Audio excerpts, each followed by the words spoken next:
रात्रि आने पर सुमंत जी रथ लेकर पहुंचे महल। सीधे मां कौशल्या के कक्ष में गए।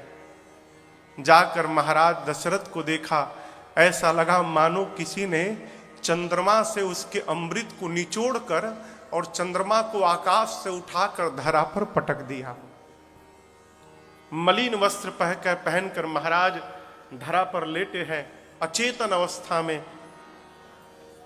सुमंत जी गए, जाकर चरणों में दंडवत करके कहा, हे जयजीव, आपका सुमंत आपको प्रणाम करता है नाथ।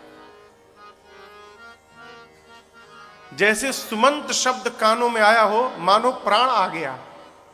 गोस्वामी जी यहां कहते हैं महाराज तुरंत उठकर बैठे और सुमंत जी को हृदय से लगाकर पहला वाक्य जो निकला महाराज के मुख से, राम कुशल कहो सखा सने। हे सुमंत, कुछ मत बताना, ये बताओ मेरा राम कुशल है ना? मैंने कहा था लेकर आना, लाए हो ना? दिखाई क्यों नहीं देते? कहाँ रघुनाथ लखन दे। सुमंत, राम कहाँ है? सुमंत जी की आंखें डबडबा गई।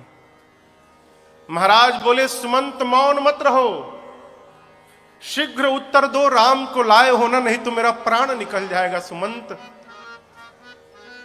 तुम यदि चाहते हो कि तुम्हारा राजा जीवित रहे सुमंत, तो मुझे भी राम के पास पहुंचा दो, और यदि तुम नहीं ले गए तो मैं प्राण का त्याग कर दूंगा। सुमंत जी समझाए, महाराज आप धर्मशील हैं, ज्ञानी हैं, पंडित हैं, राम को आपसे भला अच्छा कौन जानता है। मैंने बहुत कहा लेकिन राम नहीं आए प्रभु। राम जी ने हमसे कहा कि तात जाकर मेरे पिताश्री के चरणों में मेरा प्रणाम निवेदित करिएगा और कहिएगा कि राम की चिंता न करे पिताजी। राम 14 वर्षों के बाद स्वयं आकर पिताश्री को प्रणाम करेगा। महाराज सुने और मौन हो गए, पूरी इंद्रियां शिथिल होने लगी। गोस्वामी जी यहां लिखते हैं, ऐसा लगा मानो महाराज का प्राण अब उनके कंठ में आके फंस गया, अब निकलने वाला ही है। कौशल्या मैया ने स्थिति को देखा तो अपने आप को संभाला और कहा, प्रभु धीरज रखिए नाथ, आज ये पूरा परिवार अयोध्या रूपी जहाज पर बैठा है नाथ, और ये अयोध्या रूपी जहाज राम के वियोग रूपी सागर में डोल रहा है प्रभु, और आप ही इस जहाज के नाविक हैं। और प्रभु जब जहाज को चलाने वाला नाविक ही न रहे तो कहिए जहाज को डूबने से कौन बचाएगा। आप ही के भरोसे पूरा परिवार बैठा है प्रभु, मेरी बात मानिए, आप धीरज रखेंगे ना तो राम स्वयं आकर प्रणाम करेंगे आपको। महाराज बोले, कौशल्या आज धीरज नहीं, आज उस अंधे माता पिता के श्राप की सुधि आ रही है। उस अंधे माता पिता ने श्राप देते हुए मुझसे कहा था कि राजन, जिस प्रकार पुत्र के वियोग में हम मर रहे हैं, एक दिन अपने पुत्र के वियोग में तुमको भी मरना पड़ेगा। आपको बताऊं, भगवान को अयोध्या से गए 6 दिन हुए थे, इसलिए एक एक दिन के लिए एक एक बार राम राम कही, राम कही, राम राम कही, राम तन परिहरि रघुबर बिरह, राम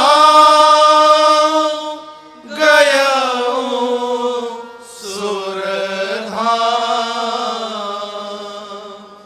6 बार अपने मुख से राम राम राम राम राम राम कह के, और जैसे कोई तिनके का त्याग करता है वो, महाराज ने तुरंत अपने प्राण को त्याग दिया। यहां पूज्यपाद गोस्वामी तुलसीदास जी महाराज कहते हैं, श्री चक्रवर्ती जी ने अपने जीवन में जीने का और मरने का दोनों फल प्राप्त किया। कैसे? जब तक जीवित रहें राम जी को देखकर जीवित रहे, और जब संसार से विदा लेकर गए तो राम जी के नाम का स्मरण करके विदा लेकर गए। यही एक मानव के जीवन का फल है। बाबा कहते हैं, जियना मरना फल दशरथ पावा, अंड अनेक अमल जस छावा, जियत राम बिधु बदन निहारा, राम विरह करी मरण सवारा, जियत राम बिधु बदन निहारा, राम विरह करी मरण सवारा। हाँ, राम विरह करी मरण